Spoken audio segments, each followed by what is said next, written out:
Moving across to West Asia, U.S. President Donald Trump has said that talks are ongoing over Gaza, expressing hopes for progress in the next week. And this even as ceasefire negotiations in Doha are stalled.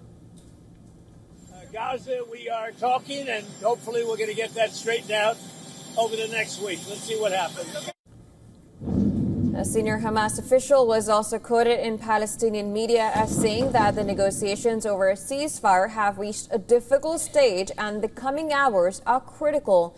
The unnamed official was quoted as saying that the mediators are working to advance the talks, but claimed they continue to encounter Israeli stubbornness. However, responding to claims that he and his government are obstructing a deal, Netanyahu slammed the Hebrew language media, claiming they are always echoing Hamas propaganda and that they are always wrong.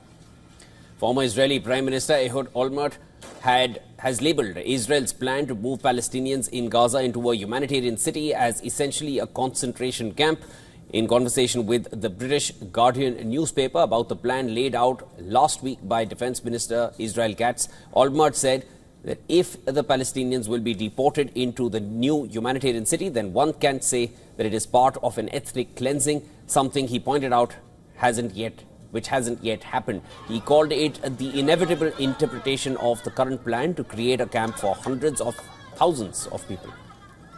Local officials in Gaza say at least 8 Palestinians, most of them children, were killed and more than a dozen others were wounded in an Israeli missile strike, which the military said missed its intended target.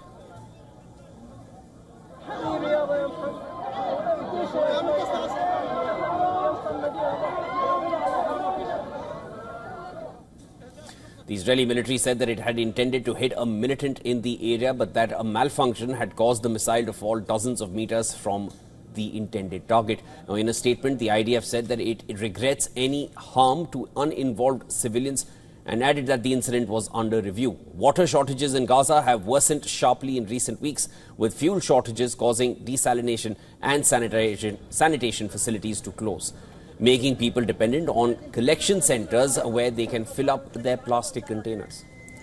Gaza's health ministry said on Sunday that more than 58,000 people have been killed since the start of the war between Israel and Hamas in October of 2023, with 139 added to the death toll over just the past 24 hours.